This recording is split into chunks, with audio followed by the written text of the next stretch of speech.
पितृपक्ष हिंदू संस्कृति का एक प्राचीन अनुष्ठान है जो 16 दिनों तक चलता है। पितृ शब्द का अर्थ है पूर्वज और पक्ष का अर्थ है पखवाड़ा।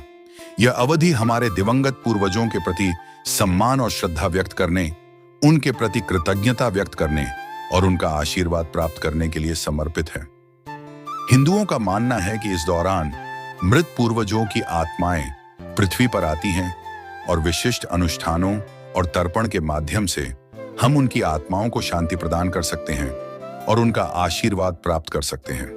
अपने पूर्वजों का सम्मान करना हिंदू संस्कृति में गहराई से समाया हुआ है। ऐसा माना जाता है कि हमारे पूर्वज परलोक में भी जीवित रहते हैं और हमारे जीवन को प्रभावित कर सकते हैं। पितृपक्ष के दौरान अनुष्ठान और समारोह करके हम उनके मार्गदर्शन, सुरक्षा और आशीर्वाद के प्रति अपनी कृतज्ञता व्यक्त करते हैं। जब हम अपने पूर्वजों का सम्मान करते हैं तो हम उनके द्वारा हमारी भलाई के लिए किए गए त्याग को स्वीकार करते हैं।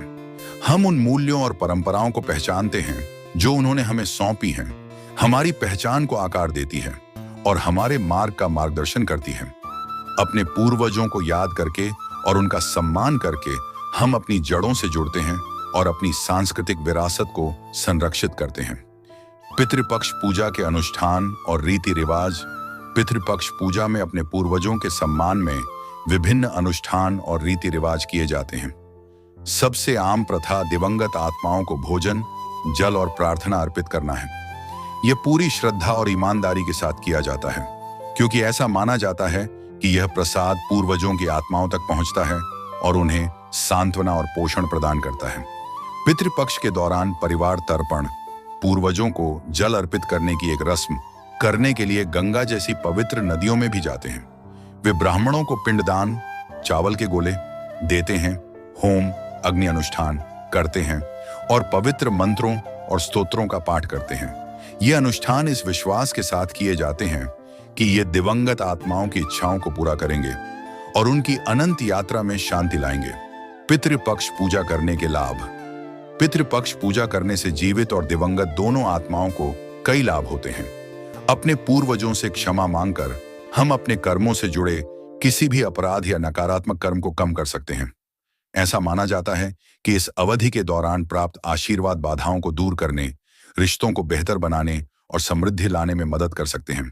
पितृपक्ष पूजा पैतृक वंश संबंधी समस्याओं को सुलझाने का भी अवसर प्रदान करती है।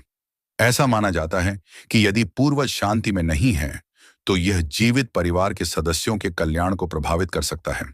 अनुष्ठानों को लगन से करके व्यक्ति समाधान पा सकते हैं और पारिवारिक वंश में सामंजस्य स्थापित कर सकते हैं। पितृपक्ष से जुड़ी कहानियां और किंवदंतियां। पितृपक्ष कई कहानियों और किंवदंतियों से जुड़ा है जो पूर्वजों के सम्मान के महत्व पर प्रकाश डालती हैं। एक लोकप्रिय कहानी महाभारत महाकाव्य के एक पात्र कर्ण की है। अपने जीवन काल में भोजन से वंचित रहने के बावजूद कर्ण ने पितृपक्ष के दौरान अपने सौतेले भाई युधिष्ठिर से भोजन प्रसाद ग्रहण किया। इस उदारतापूर्ण कार्य ने कर्ण को परलोक में शांति पाने में मदद की। एक और कहानी सम्राट हरिश्चंद्र के इर्द गिर्द घूमती है, जिन्होंने एक ऋषि को दिए अपने वचन को पूरा करने के लिए अपना सब कुछ त्याग दिया। पितृपक्ष के दौरान उनकी भक्ति और निष्ठा ने उन्हें देवताओं का आशीर्वाद और उनका खोया हुआ राज्य पुनः प्राप्त कराया। ये कहानियां और किंवदंतियां पितृपक्ष अनुष्ठानों के महत्व और हमारे पूर्वजों की आत्माओं पर उनके सकारात्मक प्रभाव पर जोर देती हैं। पूर्वजों से आशीर्वाद और मार्गदर्शन प्राप्त करना। पितृपक्ष पूजा करके व्यक्ति न केवल अपने पूर्वजों से क्षमा और आशीर्वाद मांगते हैं बल्कि अपने जीवन में मार्गदर्शन भी मांगते हैं। ऐसा माना जाता है कि पूर्वज दिव्य लोक के अधिक निकट होने के कारण जीवन की चुनौतियों से निपटने में बहुमूल्य अंतर्दृष्टि और सहायता प्रदान कर सकते हैं। पूजा के दौरान व्यक्ति विशिष्ट उद्देश्यों जैसे करियर में सफलता, अच्छे स्वास्थ्य या सौहार्दपूर्ण संबंधों के लिए प्रार्थना कर सकते हैं। अपनी इच्छाओं को व्यक्त करके और अपने पूर्वजों का मार्गदर्शन प्राप्त करके व्यक्ति स्वयं को उस ज्ञान और आशीर्वाद के लिए खोल सकते हैं जो उनके पूर्वज प्रदान कर सकते हैं।